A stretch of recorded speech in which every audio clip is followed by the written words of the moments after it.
Have you ever gotten a question from your child about puberty, periods, or another sexual health topic and not known what to say? This great 4-step communication technique will help you respond to tricky questions.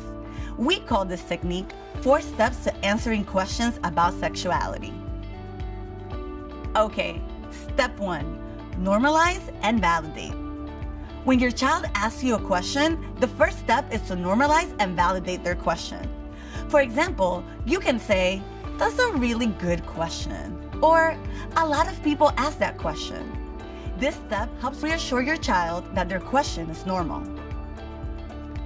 Step 2 is to ask for more information. You might say, "What makes you ask this question today?" Or, "What have you heard about this already?" This step helps you find out how much information your child already has. It also gives you a sense of their understanding and language around the topic so that you can better answer their question. Steps 1 and 2 also have the added bonus of buying us some more time to think before we jump into answering. Okay, let's pause for a moment and see what steps 1 and 2 might look like on their own. Dad, I have a question. Why would anyone use tampons? That's a great question. Why are you asking me that today? Because there are tampons in the school's bathroom, so I was just curious. As you can see, in step 1, we normalize and validate. In step 2, we ask for more information. Next, in step 3, we answer their question using accurate information and our values. Parents play a really important role in sharing information with and instilling values in their children. And finally, in step 4, we ask our child if they understood our answer. To do that, you might say, "What do you think about my answer?" Or, "How do you feel about my answer?" This last step helps you make sure that your child understood your answer.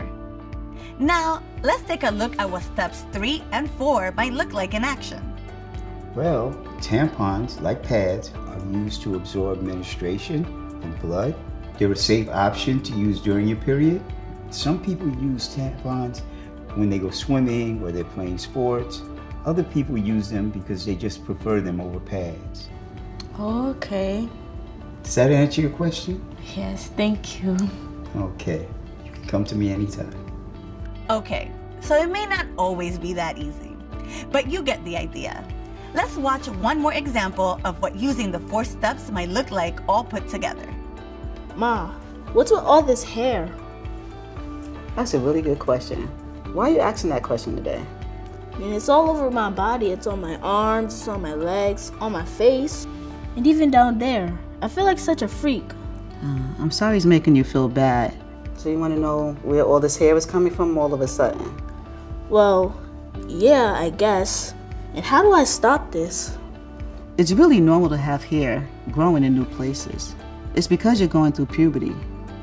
Puberty causes all kinds of changes in your body.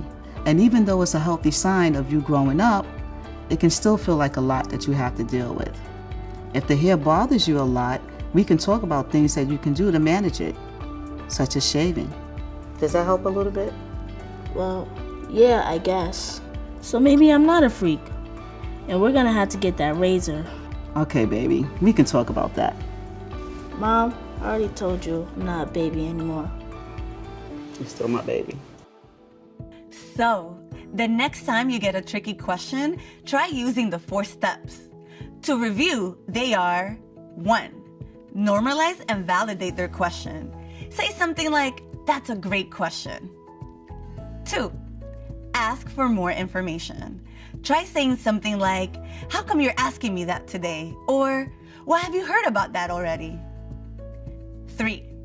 Answer their question with accurate information and with your values. 4. Check for understanding. Ask something like, "Did that answer your question?" Or, "What do you think about what I said?" And just in case you happen to be thinking, "What if I can't remember the 4 steps?" That's okay. The most important thing to remember when we're talking to young people about sensitive topics like puberty and periods is to use a warm tone of voice. How we say what we say is just as important as what we say. Remember the music of your message. When you hear a song you like, even though you may not remember all the lyrics, you remember the beat, the melody, and the way it made you feel. It's the same when we talk to young people about sexuality. They may not remember everything we've said, but they remember how it made them feel. And that determines whether they come back to us again. Oh, and one final tip for parents. Remember to respect the privacy of the young people in our lives. When they confide in us about something private, it's important that we don't go running to tell other adults in their lives without their consent. Respecting their privacy helps build trust. And when our children trust us, they're more likely to want to talk to us again. Makes sense, right? Well, that concludes our video for today. We hope that you learned something new, and we wish you the best as you continue talking with your children about their sexual health. You've got this.